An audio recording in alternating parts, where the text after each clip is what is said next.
How do we get closer to building the third temple? Right now, here in February 18th, 2025, many people are paying attention to the third temple. We need to recognize, first off, that the third temple is not a good thing. The Jewish people want a third temple because they want to get back under the Levitical law, because they do not acknowledge that Jesus is the Messiah. And so they are looking for a remedy for their sins, and they believe that without the shedding of blood, there can be no remission of sins. And so they are left at this fork in the road as like, what do we do? Because after the temple fell, they didn't really know what to do as far as how to atone for their sins. And so that's why they are chomping at the bit, in a sense, to build a third temple. But this video is not going to be focusing on the third temple. It's going to be focusing on the fourth temple. So let's talk about the fourth temple. So the first thing to acknowledge is who is going to build the fourth temple. The fourth temple is going to come into existence during the millennial kingdom. So after Jesus returns the second time, he is going to set up his kingdom, and we are told that God himself is going to build that fourth temple. Zechariah chapter 6 verse 12, it goes on, it says, "And he shall build the temple of the Lord. Yes, he shall build the temple of the Lord." So whenever the Holy Spirit feels like he needs to repeat himself, we need to pay attention to it. So this fourth temple, we see that it is God himself who is going to be building this temple. But this is when Jesus is going to sit on his throne. If you remember in the book of Luke, when Gabriel shows up to Mary, he tells Mary that Mary's about to have a child. Gabriel tells Mary that her child is going to sit on the throne of his father David. Now, when Jesus was here the first time, Jesus never sat on the throne. He was here as a prophet, and so they rejected him. He ascended up into heaven. He is currently acting as a priest, but when he returns the second time, he's not coming as a prophet. He's not coming as a priest. He's coming back as king. But let's continue on in understanding a little bit more about the millennial kingdom before we understand more about the temple, the fourth temple. I believe that the millennial kingdom is literal. There are Christians who think that the millennial kingdom is an allegory. They think that it's just symbolic, it's not going to actually take place. And I would argue different. They would propose the idea that the millennial kingdom is only taken from Revelation chapter 20, where it says 1,000 years, 1,000 years, 1,000 years, when Satan is locked up for 1,000 years. I would argue differently. We get the idea of the millennial kingdom, and we get all of the description from it from the Old Testament, which was Jesus's scriptures.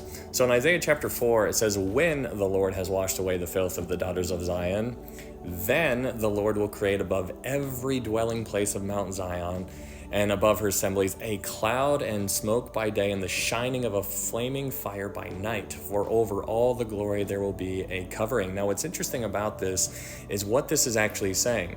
During the millennial kingdom, when Jesus is boots on the ground, wherever the Jewish people are, wherever the people, the remnant, the 1/3 of the remnant that actually make it through the tribulation, those people are going to have a cloud and smoke by day and then shining of flaming fire by night. This goes all the way back to the book of Exodus when they're wandering through the wilderness.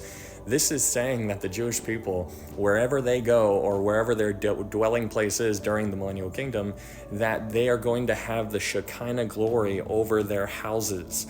So if you are a Gentile and you're walking around during this time, you can just look out into the distance.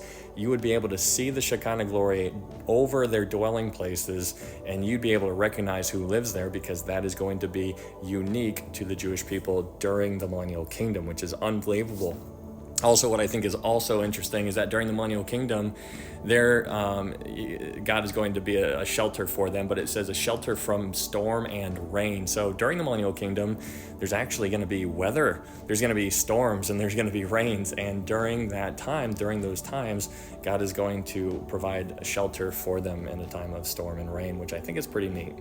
Talking more about how the Shekinah glory is going to be over the Jewish people, you get a little bit more about it in Isaiah chapter 60, because in Isaiah 60 verse 2 it says, "For behold, the darkness shall cover the earth, and deep darkness the people, but the Lord will arise over you, and his glory will be seen upon you."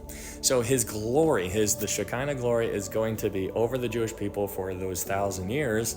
And that is pretty neat. It also goes on and it says, the Gentiles shall come to your light. The Gentiles are going to be attracted to the Shekinah glory. They're going to be all over the earth. They're going to see it. They're going to hear about it by word of mouth, and more Gentiles are going to go. They're going to go get their friends. They're going to say, hey, you got to go check this out.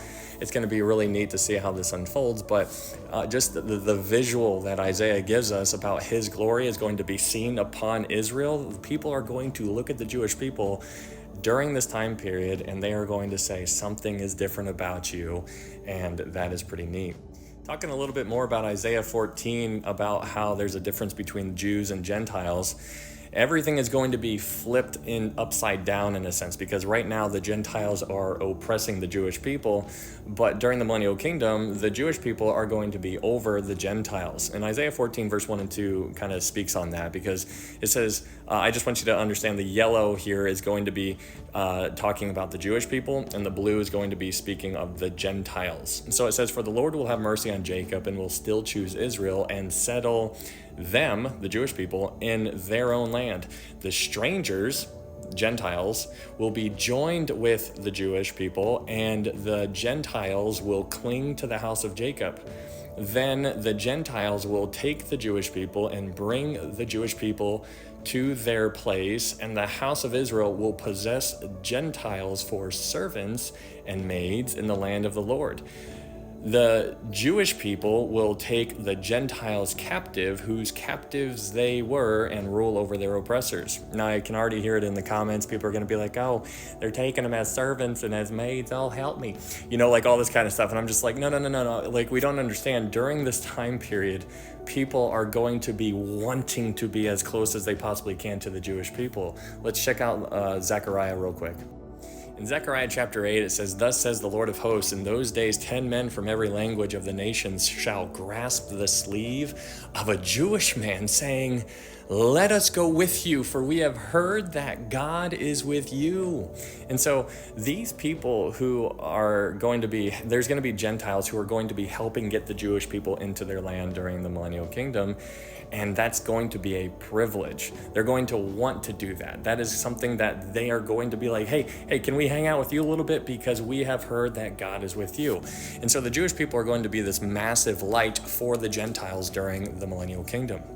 Let's get back to talking about the fourth temple. The fourth temple, we are given more instructions or details about how it's going to be in Ezekiel chapter 45. In Ezekiel chapter 45, we are told the mentions of the temple. It says, of this there shall be square plot for the sanctuary, 500 by 500 rods with 50 cubits around it for an open space. And so what this is basically saying is that the millennial temple that is going to be built by God, which was what we already looked up in the book of Zechariah, chapter 6, this millennial temple is going to be 1 mile by 1 mile by 1 mile by 1 mile.